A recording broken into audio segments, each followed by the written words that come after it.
Okay, today is a very simple video for you. Just answering a subscriber's question. So I didn't have a lot of questions for me to do Q&As.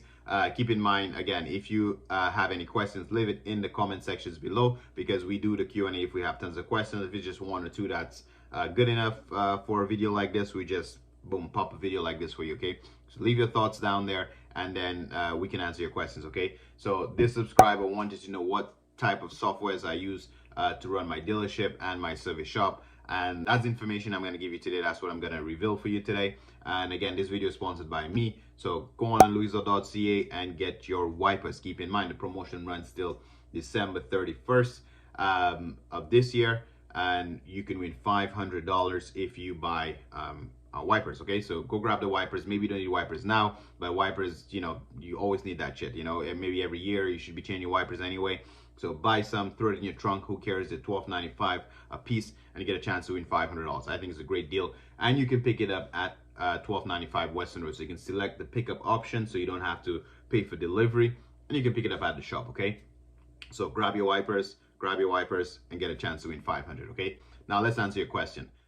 When it comes to the dealership sides of things, because my dealership is not massively huge, with experience, I don't really use any software program to kind of help me with pricing and stuff.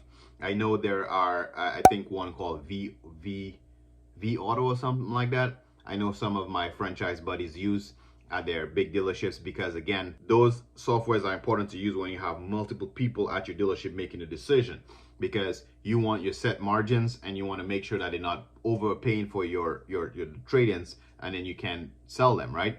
So a lot of those franchise dealerships use those softwares, because what it simply does is when the customer comes in with a trade and you run the VIN number on that trade, it takes the average selling price for that car all over the market. So it basically scans AutoTrader, Kijiji, all the major classified ads, and see what the dealers are trying to sell that car for. So it does it like in a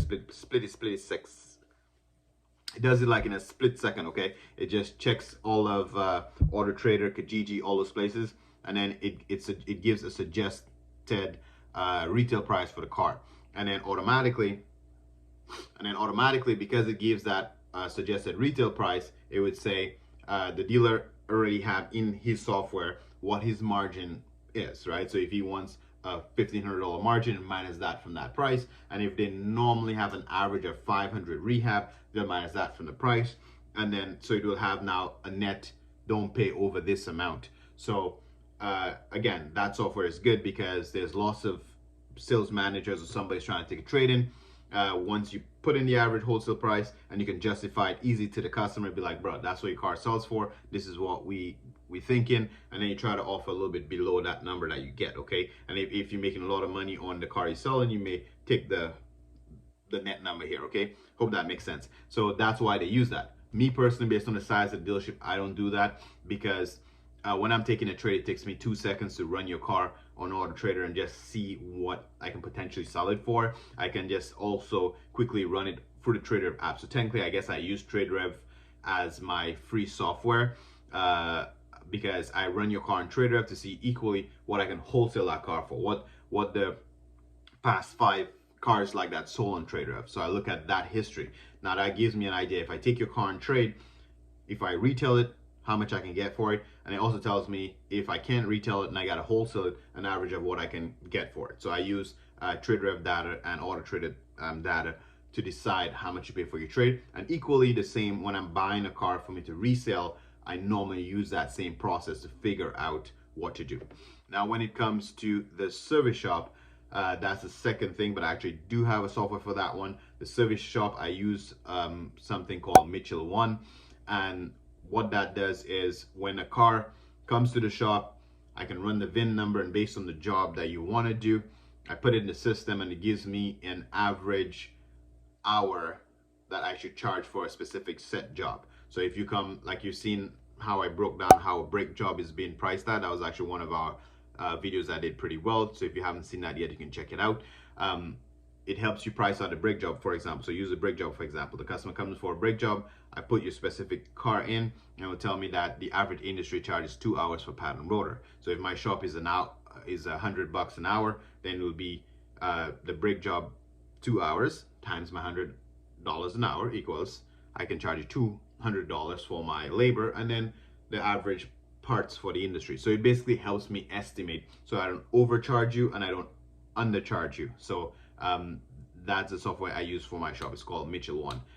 There are other softwares, if I'm not mistaken, but Mitchell One is one of the more common ones and more popular ones for shops. So that's what I use. Okay, so hopefully this helps you. Again, if you're just getting started as a dealer, just summarizing here, you do not need to go in, because those softwares do cost a lot of money. You do pay for them monthly. Okay, so you do not need a software to run your dealership. Once you use TradeRev and AutoTrader or Kijiji to figure out your retails and your wholesale prices, that'll give you enough information that you need when you're ready to buy your car. And then if you use Mitchell One, if you run a service shop, then that also gives you an idea what you should charge the public. Okay, so Mitchell One could be paying like $299 a month. So those softwares are not cheap to have. So you got to make sure you have enough volume business to keep paying for those softwares. And they also store your data too. So it's not really just about pricing. They store all my customer information and all that kind of stuff. So maybe it's worth it for a shop, but I need it, so I have no choice. Anyway, hopefully that answers your question. Again, thanks for watching. Thanks for your questions, and catch you on the next one. Don't forget to subscribe, like, share. Peace.